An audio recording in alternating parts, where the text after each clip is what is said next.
सो है guys, WhatsApp. आज का जो अपना टॉपिक है वो है मैकाट्रॉनिक्स इंजीनियरिंग।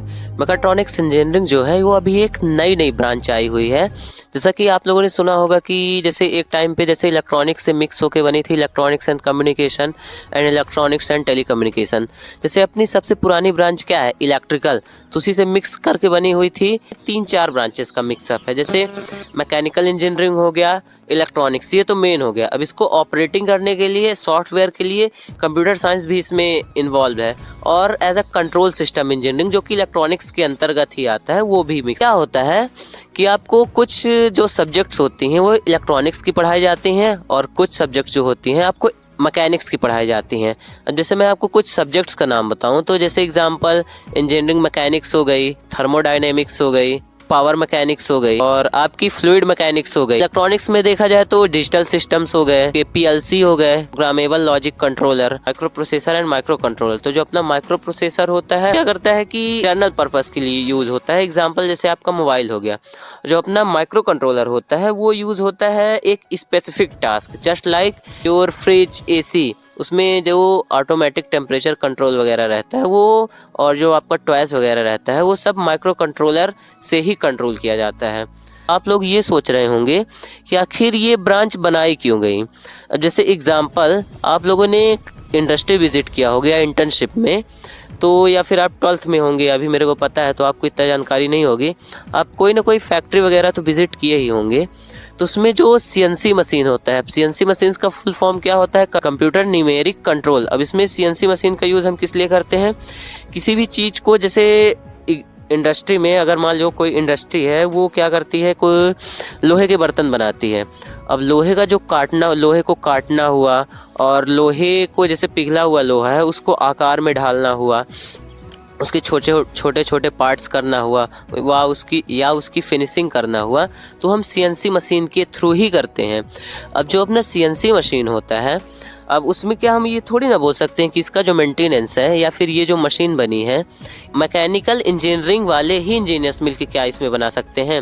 अब मैकेनिकल इंजीनियरिंग वाले क्या करेंगे, वो तो क्या बोलते हैं, उनका काम क्या होता है, नट बोल्ट टाइट करना, फिट करना, और मशीन का जो पूरा फिजिक्स होती है कि कैसे वर्क करेगी, कैसे रोटेशन करेगी, वो सब तो हो गया। लेकिन जो इसका मेन कंट्रोल सिस्टम होता है, जैसे बीसीडी डिस्प्ले होता है या ओलेड डिस्प्ले पैनल हो गया, और इसको आप कंट्रोल, इसमें प्रोग्रामिंग का जो पार्ट होता है, भाई अपने को इतने टेम्परेचर में इतनी स्पीड रखनी है, ओवर हीट हो रही है अपनी मशीन तो उसमें अपने को मशीन को बंद भी करना है, तो उसमें तो प्रोग्रामिंग करना पड़ेगा। अब प्रोग्रामिंग करने के लिए तो अपने को कम साइंस वाले बंदों की तो ज़रूरत पड़ेगी ही।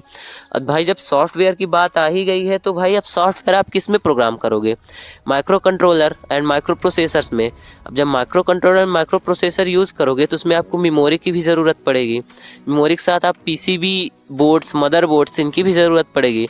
तो इसमें इलेक्ट्रॉनिक्स इंजीनियर भी मिक्स हो गए। अब देखा जाए तो जो मैकाट्रॉनिक्स वाला स्टूडेंट होता है उसको जब मैकेनिकल और इलेक्ट्रॉनिक्स पढ़ाया जाता है, एक इंडस्ट्री डाली, इंडस्ट्री में किसी मशीन को ऑपरेट करने के लिए और मेंटेनेंस करने के लिए इलेक्ट्रॉनिक्स इंजीनियर की भी ज़रूरत पड़ेगी और मैकेनिकल इंजीनियर की भी ज़रूरत पड़ेगी। लेकिन आदमी हमेशा देखता है कि कोई भी अगर किसी भी इंडस्ट्री का अगर कोई मालिक है या फिर कोई भी इंडस्ट्री का फाउंडर है, तो वो ये सोचेगा कि मैं क्यों ना ये काम एक ही बंदे से करवा लूँ और आसानी भी रहेगी। तो इसीलिए क्या कहते हैं कि जो मैकाट्रॉनिक्स इंजीनियर्स होते हैं वो मैकेनिकल का भी काम कर सकते हैं और इलेक्ट्रॉनिक्स का भी काम कर सकते हैं। और ये नई ब्रांच है तो इसका स्कोप भी बहुत अच्छा है। अगर आप देखेंगे तो इस टाइम पे इलेक्ट्रॉनिक्स इंजीनियर्स और मैकेनिकल इंजीनियर से ज़्यादा मैकाट्रॉनिक्स ब्रांच वाले स्टूडेंट्स का ज़्यादा अच्छा पैकेज लग रहा है। अब इसमें आप डिप्लोमा कर सकते हैं, 3 ईयर डिप्लोमा कर सकते हैं या बीटेक कर सकते हैं। अब इसके थ्रू आप, अगर आपको और हायर एजुकेशन में जाना है तो आप एमटेक कर सकते हैं और पीएचडी भी कर सकते हैं। तो यही बात मेरे को आपको बतानी थी, क्योंकि हमेशा अपने को ये नहीं करना चाहिए कि जो ब्रांच चली आ रही है उसी ब्रांच में चले, क्योंकि अगर हम उसी ब्रांच को चुने, क्योंकि अगर हम ऐसा करते हैं तो हम बहुत पीछे रह जाते हैं। अगर हमको किसी से कुछ नया करना है, मतलब कि अपने सोसाइटी के अंदर कुछ नया करना है, तो अपने को कुछ नया थोड़ा बहुत रिस्क लेना पड़ेगा। तो माय सजेशंस यही रहेगा कि अगर आपका इलेक्ट्रॉनिक्स और मैकेनिकल कामों में मन लगता है, आपको मैकाट्रॉनिक्स की तरफ ज़रूर ही देखना चाहिए।